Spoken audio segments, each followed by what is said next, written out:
அடுத்த மாதம் நடக்க போகிற குரூப் 4 உடைய ரொம்ப முக்கியமான சில டாபிக்ஸ்லாம் வந்து இப்போ நம்ம இந்த வீடியோவில் பார்க்க போகிறோம்.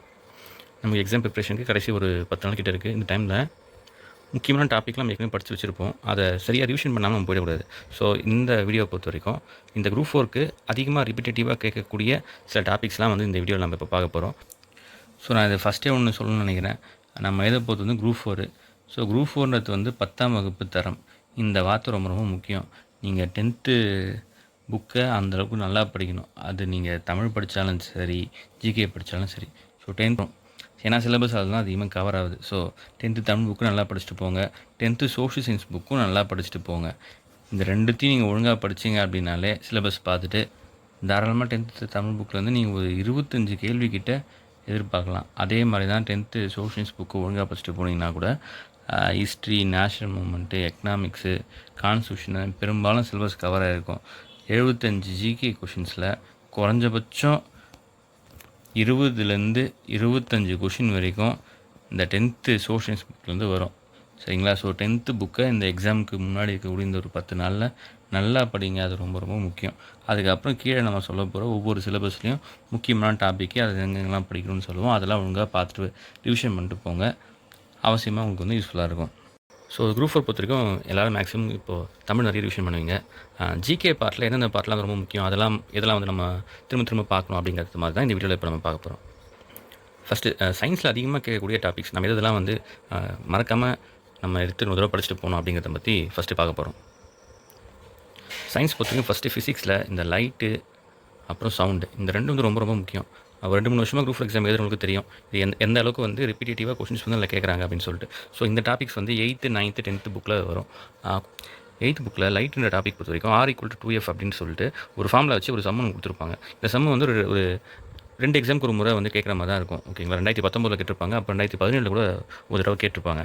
ஸோ இந்த கொஷின் வந்து ஒரு தடவை பார்த்துட்டு போங்க. மோடி ரிப்பீட்டேட்டிவாக வரத்துக்கு வாய்ப்பு அதிகம். நிறைய பேர் சரியாக கவனிக்க மாட்டாங்க. ப்ரீவியஸ் இயர் கொஷின் பேப்பர் பார்க்குறவங்களுக்கு தெரியும் இந்த கொஷின் வந்து எத்தனை முறை கேட்டிருக்காங்கன்னு சொல்லிட்டு.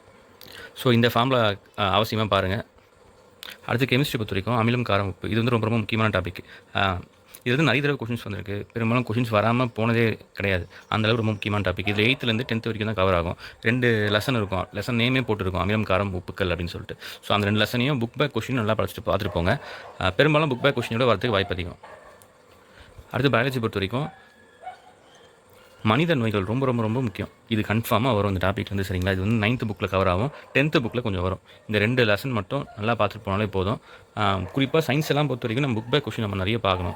அதுலேருந்து அப்படியே எவ்வளோ கொஷின்ஸ் எடுத்து வச்சுருவாங்க. சரிங்களா? ஸோ இந்த டாபிக் வந்து முக்கியம். ஸோ சயின்ஸில் வந்து நம்ம என்ன டாபிக் முக்கியம்னு சொல்லியிருக்கோம். லைட்டு, சவுண்டு வந்து பார்க்கணும். அமிலம், காரம், உப்புக்கள் வந்து கண்டிப்பாக பார்க்கணும். அதுக்கப்புறம் மனித நோய்கள் பார்க்கணும். இந்த ஒரு 4 டாபிக் வந்து பெரும்பாலும் கொஷின்ஸ் வந்து வந்துடும். சரிங்களா?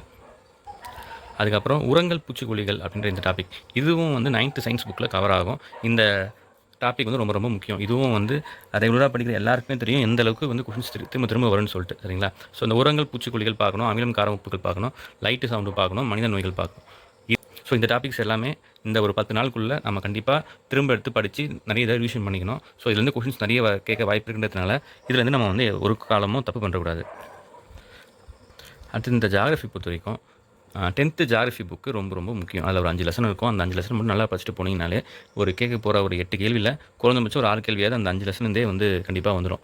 ஒரு 1-2 கேள்வி வந்து கொஞ்சம் வெளியே இருந்து கேட்கலாம். மேபி ஒரு சில டைம் வந்து 11th ஜாகிரஃபியில் ஒரு புக் பேக் கொஸ்டின் வந்து சில டைம் கேட்டிருக்காங்க. ஸோ அதெல்லாம் ஒன்று மிஸ் பண்ணால் கூட இந்த ஒரு 5 லெசன் மட்டும் படித்தோம் அப்படின்னாலே குறைஞ்சபட்சம் ஒரு 6-7 கேள்வி வந்து அது வந்து கண்டிப்பாக வந்துடும். ஸோ நம்ம இப்போ இதில் வந்து இதெல்லாம் ரொம்ப முக்கியமான டாபிக் சொல்லி பார்ப்போம். இதில் ஆறுகள்ன்ற டாபிக் ரொம்ப ரொம்ப முக்கியம். ரிவர்ஸ் வந்து நம்ம நல்லா படிச்சுட்டு போகணும். அதுக்கப்புறம் பார்த்திங்கன்னா இந்த வேளாண் முறைகளும் ஒரு டாபிக் இருக்கும். இதுவும் முக்கியம்.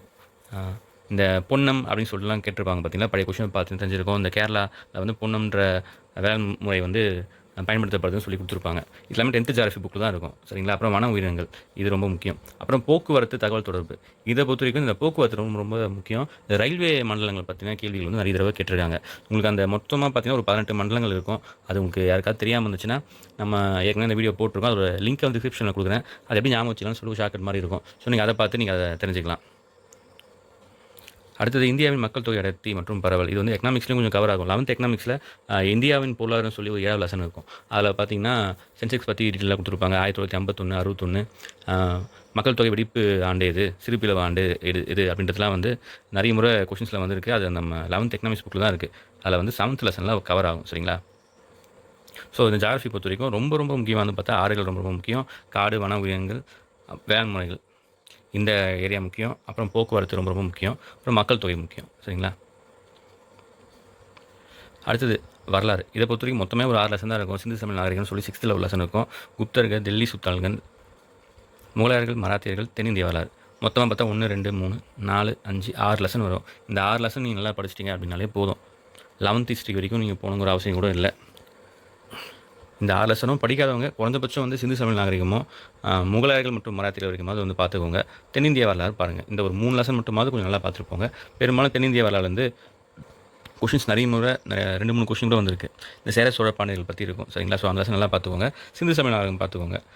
முகலாயர்களும் மராத்தியர்களும் கொஞ்சம் ஓரளவுக்கு கொஞ்சம் லைட்டாக பார்த்தா கூட போதும். அதாவது புதுசாக படிக்கிறவங்களுக்கு நான் சொல்கிறேன்.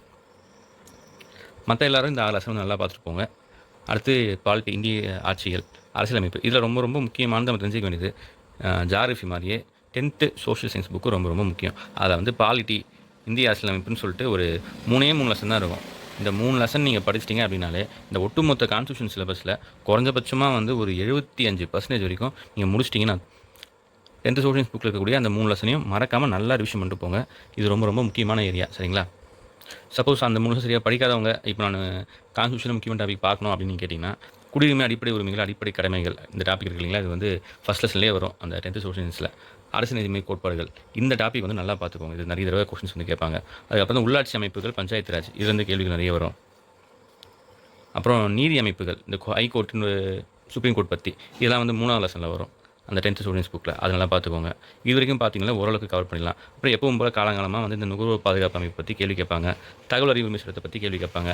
லோக்பால் லோகாயுக்தா இந்த ஏரியா ஃபுல்லாகவே பார்த்தீங்கன்னா ப்ரீவியஸ் இயர் கொஸ்டின் பேப்பர் ஒரு 4-5 கொஸ்டின் பேப்பர் பார்த்துட்டு போனீங்கனாலே போதும். அதில் இருக்கிற கொஸ்டினே திரும்ப திரும்ப திரும்ப திரும்ப கேட்டுகிட்டே இருப்பாங்க. ஸோ இந்த ஏரியாவை பொறுத்த வரைக்கும் ப்ரீவியஸ் இயர் கொஸ்டின் பேப்பர் அவசியமாக வந்து பாருங்கள். அடுத்தது எக்கனாமிக்ஸ், பொருளாதாரம். இதில் படிக்க வேண்டியது ரொம்ப முக்கியமானது வந்து கண்ணை மூடிட்டு 11th எக்கனாமிக்ஸ் புக் எடுத்துக்கிட்டு 7வது லெசன்லேருந்து ஒரு 5 லெசன் கவர் ஆகும். எக்கனாமிக்ஸ் பொறுத்த வரைக்கும் 11th புக்கு கண்ணை மூடி நம்ம போயிடணும்.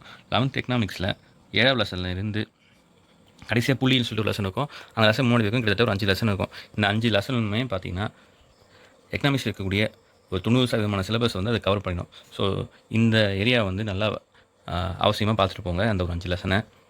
சப்போஸ் ஃபுல்லாக படிக்க முடியாதவங்க என்ன பண்ணுங்கள், அந்த திட்டக்குழு நிதி ஆயோக்னு சொல்லி ஒரு டாபிக் இருக்கு இல்லைங்களா? இதில் வந்து இந்த 5 ஆண்டு திட்ட மாதிரிகள்னு சொல்லிட்டு ஒரு அடுத்தது நேஷனல் மூமெண்ட்டை பொறுத்த வரைக்கும் 10th எல்லாருக்கும் தெரிஞ்சது தான். 10th இருக்கக்கூடிய ஒரு 6வது லெசன்லேருந்து கடைசி லெசன் வரைக்கும் நேஷனல் மூமெண்ட்டில் கவர் ஆகும். இந்த ஏரியாவை படித்தோம்னாலே போதுமானது. அடுத்தது 8வது டாப்பிக்கு. இந்த இது பொறுத்த வரைக்கும் தமிழ் படிக்கிறவங்க எந்த பிரச்சனையும் இருக்காது. இந்த இடமும் வந்து நேஷனல் மூமெண்ட்டில் கவர் ஆகிடும். ஸோ அதனால் இந்த 8th டாப்பிக்கை நீங்கள் அந்தளவுக்கு ரொம்ப பெருசாக கவலைப்பட தேவையில்லை. அப்புறம் இந்த மேக்ஸுக்கு சொல்லணும்னு நினச்சேன். நிறைய பேருக்கு வந்து மேக்ஸ் சரியாக வரவே வராது. அவங்களாம் என்ன பண்ணுங்க, தயவு செஞ்சு கடைசியாக இருக்கக்கூடிய ஒரு 4 குரூப் கொஸ்டின் எடுத்துக்கோங்க. அதில் மொத்தம் 100 கொஸ்டின் இருக்கும். அந்த 100 கொஸ்டினை திரும்ப போட்டு பாருங்கள். அதில் இருக்கக்கூடிய அதே மாடல் தான் பெரும்பாலும் கொஸ்டின்ஸ்லாம் வந்துட்டுருக்கு. ஸோ மேக்ஸ் சுத்தமாக வராது அப்படிங்கிறவங்க அந்த ப்ரீவியஸ் கொஸ்டின் பேப்பர் ஒரு 4 கொஸ்டின் பேப்பர் பார்த்து போட்டு போங்க. குறைந்தபட்சம் 25ல் நீங்கள் 20 கொஸ்டினாவது போடுற மாதிரி வரும். சரிங்களா?